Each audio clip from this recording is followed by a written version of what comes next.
नहीं है। ईश्वर की बात करो तो सब अपने को ईश्वर समझने लग जाते हैं। बहुत से लोग वो सोचते हैं कि हम बिल्कुल निराकार हो गए, बहुत से लोग अपने सोचते हैं हम ईश्वर हो गए। इंसान का दिमाग ऐसा है कि जिस चीज से चिपका दो वही हो जाता है, और जो असल में है आत्मा वो नहीं होता। तो इस तरह से जब इंसान का स्वभाव है कि इससे चिपक जाए उससे चिपक जाए, तो बुद्ध ने भी क्या कहा कि ईश्वर की बात ही नहीं करो तो अच्छा, नहीं तो ये ईश्वर को जेब में डाल लेते हैं और जब जरूरत है जेब से निकाला, ईश्वर दे ये काम करना दे। अब वो कौन सा ईश्वर है भगवान जाने। जब अपने एक जन्म में उन्होंने ईश्वर की बात नहीं की और उन्होंने कहा कि बस चलो निराकार को छोड़ दो, आत्म साक्षात्कार, उसका भी एक तमाशा बुद्धों ने बना डाला। तो वही आदि शंकराचार्य करके फिर संसार में आए और उन्होंने कहा कि भाई अब माँ की सेवा करो, इसके सिवाय कोई इलाज नहीं है, माँ की सेवा से ही पाओगे। क्योंकि बोलना तो था, कहना आधा ही रह गया, आप दूसरी बात बताएं।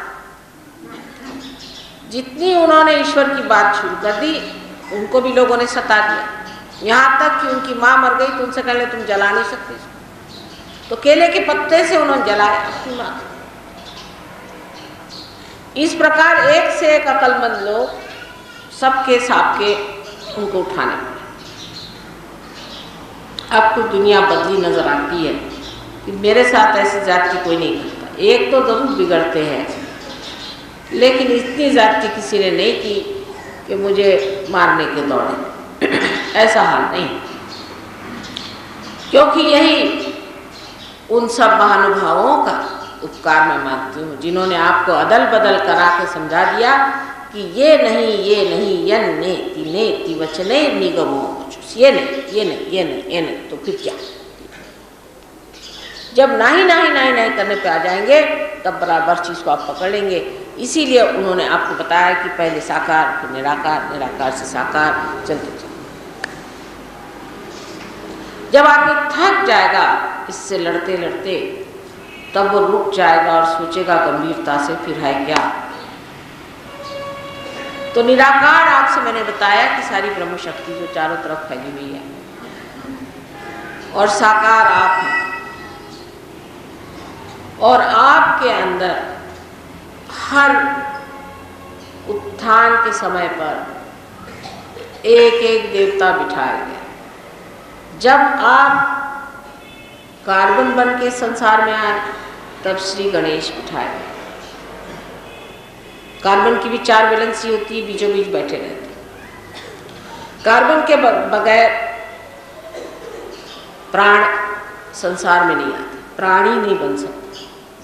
इसलिए पहली चीज कार्बन बनाई गई और श्री गणेश पहले इन्होंने ये शुरुआत। इसलिए कहते हैं कि श्री गणेश भूमि तत्व से बने, और ये पहले बिठाए गए जो पवित्रता के लक्षण। कोई से भी धर्म में ये नहीं कहा है कि तुम अपवित्र रहने से धार्मिक हो जाओगे। आजकल के गुरुओं की बात छोड़ दीजिए, इनसे तो भगवान बचाए रखे, सब उल्टी बातें सिखाते। कोई से भी धर्म में ऐसा नहीं बताया है कि गंदे कर्म करके आप परमात्मा को पाइए। लेकिन हम लोग जो हैं अगर इस चीज को देखें कि सब धर्म में एक ही बात कही गई और सब ने माना कि पवित्रता जीवन का सबसे बड़ा स्थिर भाव है, उसको पकड़ना चाहिए। तब फिर ये मानना पड़ता है कि श्री गणेश को परमात्मा ने सबसे पहले स्थापित किया। वो द्योतक है, ये उसका आप समझ सकते हैं, जिसे कि हमारे यहाँ कहा जाता है कि इंग्लिश में क्या कहते हैं द्योतक, इंडिकेशन, उसका इंडिकेशन है और उसके प्रतीक रूप, उसका प्रतीक गणेश जी जो हैं वो पवित्रता के प्रतीक स्वरूप, इनसेंस, अबोधिता, भोला। जो शंकर जी का भोलापन है वो उन्होंने अपने बेटे में पूरा कर। और भोला जो आदमी होता है वो सबसे ज़्यादा शक्तिशाली, सबसे शक्तिशाली भगवान जो है वो श्री गणेश माने जाते। माने सबसे ज़्यादा शक्तिशाली इंसान वो होता है जो सबसे भोला। और आजकल तो लोग कोई मानते नहीं कि भोलापन कोई चीज़ भी होती। तो पहले चक्र पे उन्होंने गणेश जी को बिठाया। अब नानक साहब ने या कबीरदास ने, सबने ही ये माना है कि अपने अंदर कुंडलिनी नाम की शक्ति, और गुरु ग्रंथ साहब में जिन नामदेव आदि लोगों के बहुत से खंड आते हैं, ये लोग तो विट्ठल को माना करते थे। तो ये समझ लेना चाहिए कि उन सब लोगों ने परमात्मा को दो स्वरूप में देखा था, साकार और निराकार। किसने निराकार की ज्यादा बात की और किसी ने साकार की, जैसा समय था।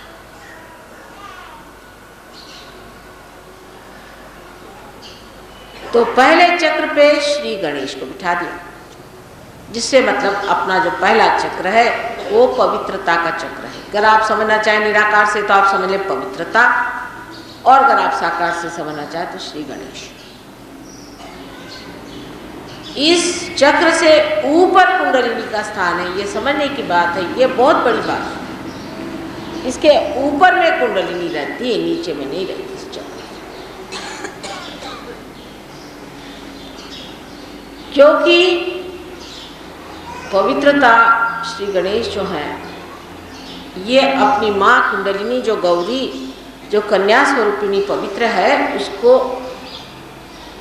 संभालते हैं, उनकी लज्जा रक्षा करते हैं, और नीचे बैठे हुए सबको देखते रहते हैं। और जो कुछ हम करते हैं उसका सारा इन्फॉर्मेशन, उसकी सारी मालूमात अपने कुंडलिनी तक पहुंचा देते हैं, जो कि ऐसी बैठी हुई है कि जैसे कोई टेप रिकॉर्डर हो और वो सब चीज़ टेप करता। अब ये कुंडलिनी क्या चीज़ है? ये आदि इच्छा है, परमात्मा की आदि इच्छा।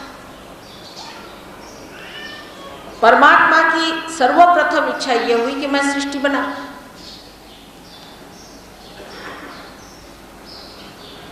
और ये सृष्टि मुझे जाने, ये मुझे पहचाने, मुझसे एकाकार हो जाए। ये इनकी आदि इच्छा है। और वही इच्छा जो थी, जिसे हम लोग आदि शक्ति के नाम से जानते हैं, जिसे कि अंग्रेजी लोग होली घोस्ट कहते हैं, और जिसे कि वेदों में ई कहा गया है, और जिसे नानक साहब ने भी पहली माँ कहकर पुकारा। ये जो प्रथम इच्छा थी, यही साकार स्वरूप होकर उन्होंने सृष्टि की रचना की और श्री गणेश को बना के बिठा दिया, जो गौरी स्वरूपा हमारे अंदर कुंडलिनी, इसको वर्जिन इसलिए कहते हैं, कन्या स्वरूपिणी है, अत्यंत पवित्र है। और एक ही शुद्ध इच्छा है मनुष्य के अंदर, बाकी सब विकृत। एक शुद्ध इच्छा, बाकी सब अशुद्ध है। माने एक ही वर्जिन इच्छा है। वर्जिन माने जिसने, जैसे वर्जिन लैंड का मतलब जिसने अभी इस्तेमाल नहीं किया, जिस जमीन को अभी तक हमने खोदा नहीं, उसे वर्जिन लैंड। तो ये जो कन्या स्वरूपिणी अत्यंत पवित्र इच्छा हमारे अंदर है, वो एक ही है। वो ये कि हम उस परमात्मा को जाने जिसने हमें बनाया।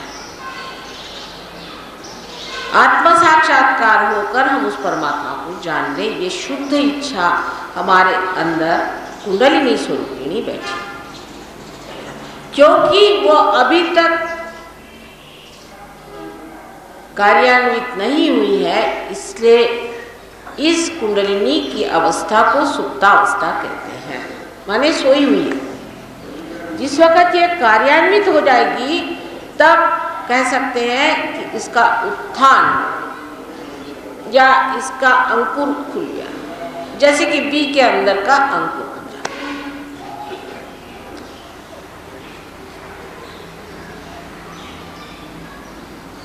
अब